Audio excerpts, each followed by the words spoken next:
everyone. Welcome back to part 2 of starting your own tutoring business.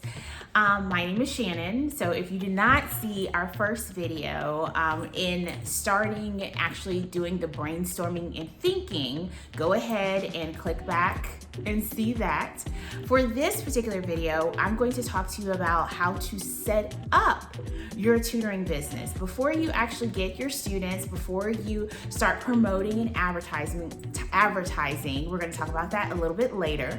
But before you do all of that, what do you need to do to set up and really start your tutoring business and have everything in place and in line? So for this video, you may want to get some paper, notepad, your phone, something that you can write on to take some notes on what you need to do to correctly start up and start your business. All right, you got your notes? You ready? Let's go. Let's dive into it. So the first thing that you want to do in setting up your business is to actually think about your business model. So in the last video, we talked about brainstorming what kind of business you want. Do you want it for-profit, nonprofit? How do you want it set up with a LLC? Do you want a partnership? Things of that nature. So now we need to actually set these things up. After you did your brainstorming, you know exactly what you want to do. Let's set it up. So the first thing is to get your EIN, okay? Get your federal number EIN. Whether you're nonprofit or you're going to be a for-profit business, you're still going to have an EIN, okay? Now, when you are actually doing your EIN and you have that number, now we need to branch off to whether it's going to be a for-profit or a nonprofit business, okay? Now, these things are a little bit different and you would have to think on that particular scale. However, I'm going to kind of talk to you on a nonprofit scale and throw in for-profit in there, okay? Because my business is more of a nonprofit and you may think of for-profit, okay? So I'm going to put 2 and 2 together where it fits in. Now, the first thing, like I said, is to get a federal EIN. The next thing that you want to do is to register your business in your state, okay? Now, I am in the state of Georgia. Registration in the state of Georgia is pretty much the same with for-profit and nonprofit businesses. However, there is a money difference on that. So you want to get your federal number. Now we need to bring it down to a state registration. Once you register your business within your state, then you want to focus on your tax information. Now, this is more so for-profit, okay? So I'm throwing it in. As well as if you are going to pay employees, you're gonna have to have this step as well. If you have volunteers, if you're a nonprofit and you have volunteers that will be tutoring your students, then you may not have to do this per se because you don't have to pay them with unemployment, withholding, any of those things, right? So after you do your registration with state, you also need to do your tax setup, which is going to be with Department of Revenue in your state, okay? To make sure that you are able to either pay yourself, pay your employees, as well as any information that you need to do within a quarterly or a yearly or annually thing to pay, okay? So make sure you have that set up as well. After you do your EIN, your state registration, as well as your Department of Revenue registration, make sure that you have a business license within your county. Now, I transitioned from 2 different counties. The first county that I had, I did not have to have a business license because of what service I was providing. However, in the new county that I am in, I do need to have a business license. However, for my county that I'm in, I did not have to pay for it. I just have to make sure that it's always up to date because, again, I'm a nonprofit, okay? So make sure that you look for the information of what you need for a business license. And the reason why I had to get a business license, not just because of the county, but then also if you're a nonprofit or you want to do businesses with other businesses and all the other stuff, sometimes you do have to have that documentation of being licensed within your county. All right, after you have all of that information, we covered federal, we covered state, as well as our counties, then you want to make sure that you have your bank account information together, okay? okay?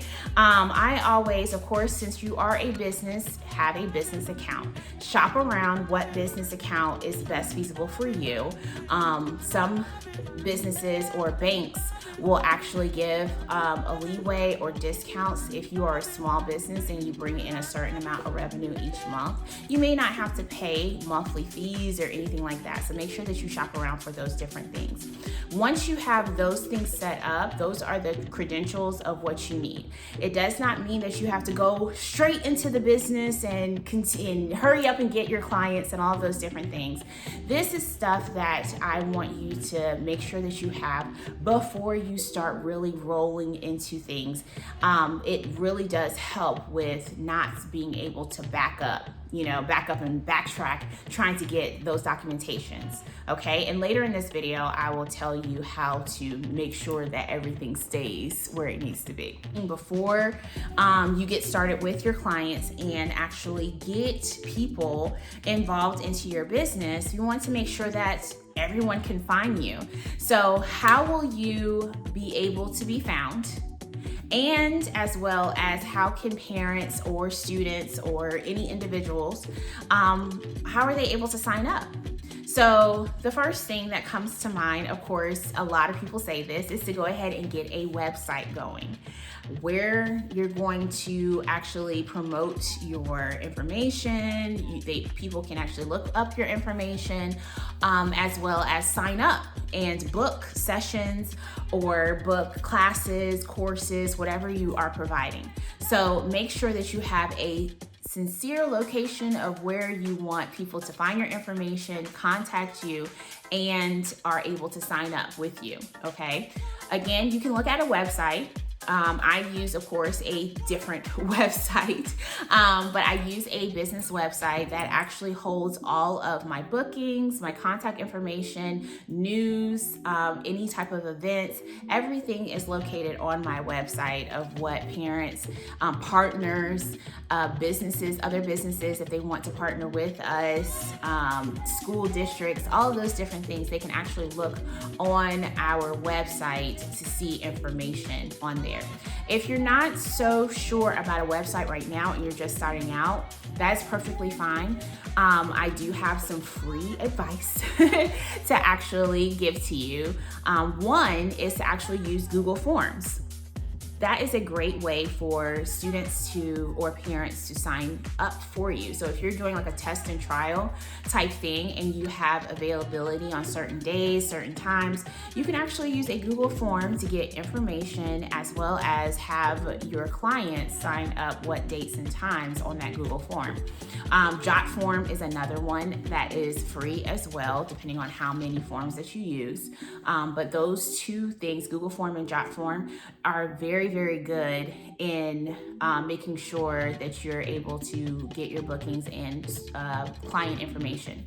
Another thing is social media.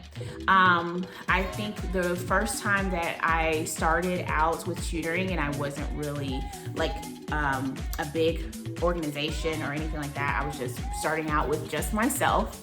I use social media, I use Facebook to actually do my bookings. Now, this was a few years ago, so I'm not really sure exactly if you're able to still book appointments on Facebook or on social media. But that is a tool that you can use, set up a social media account. If you have a website, still do this anyway to actually have another source where parents, clients, everyone can find you on social media and you can gear them towards your website. However, if you're not sure that you want to do a website right now, social media is a really good place to actually put information out, where you're going to be located, all of those different things, and then how they can book you on there as well. And then also set up a Google business account. A lot of people do set up business Google accounts, but some people do not. I have found that they don't. If they're not a restaurant or a store or a retail store, they're just like, no, I don't need to use a Google business. But yes, set up a Google business account. You do not have to have a location if you're doing virtual tutoring. You don't have to have a location posted on there. And some of them, if you are using a business account, Google will ask you to kind of, scan the area if you're using your home address and stuff, all of those different things. But again, use Google, okay, for starting out if you want to. Google Business is really, really good, especially if you want to do Google Ads. When people are searching up tutors in their area, then yours can pop up first or second, depending on how many hits that you get, and how much your ads will be if you want to do it that way. And then also you can put information out there, alerts, events, announcements, your pricing, your classes, your courses of what you want to do. So those are some tips on how people can find you, and then also how they can book you. So after you have your website or your social media page, everything set up for people to find you, we want to look at your curriculum and basically how are you going to teach and assess. Now, this is something that will be individualized to you. Remember in the last video, I did talk to you about how you are with your niche and how you like to teach, right?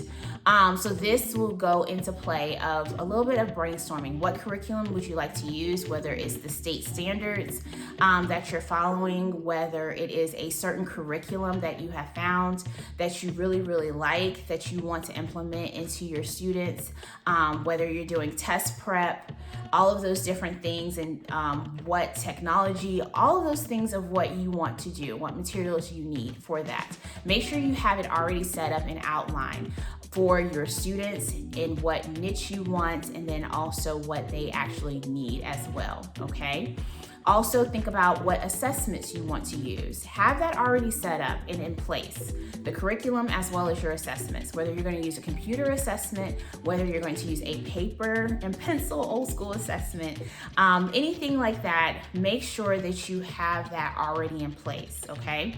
Also, if you are going to utilize lesson plans, for my business, I do use lesson plans for myself as well as our tutors to make sure that everything's outlined. Now, when you are tutoring, if you're tutoring for an hour, 2 hours, 30 minutes, however long you are doing, make sure your lesson plan follows what your routine would be. For instance, if you are a teacher like myself, in the classroom, we used lesson plans, but they were really, really long and really big, and they were very detailed into what small group we're gonna do and all of those different things. I channel it into my small group or personalized plan, right? So I want to make sure I have an opener, our main activities of what we're gonna do, our brain break activity that we're going to do in the middle of our session, and then also a closing or an assessment in our session. That's it. I don't have to do any extra things. And so my lesson plans look exactly like that. What I'm going to do at the beginning, what activities we're going to do, whether it's for reading, math, or both. And then my brain break activity, please make sure that you put brain breaks in there. And I'll make another video specifically on brain breaks and fun things that you can do. But also make sure you have that. So if you're not sure of templates, there are 3 places that you can actually look that are really, really cool for just tutoring. If you're not really a classroom teacher, or did not come from a classroom teacher, but you do want to still tutor and you want to make sure that you have these things in line, these are great resources that you can use. Canva, I think everybody uses Canva at this point, but Canva is a great way to find some templates that you can use for your lesson plans and get ideas for tutoring lesson plans. Another place is Teacher Pay Teachers. That is a great place to actually look at different lesson plans that you can actually use within your sessions, and then also see what other people have used and you might can accommodate with that. And then the other is Pinterest.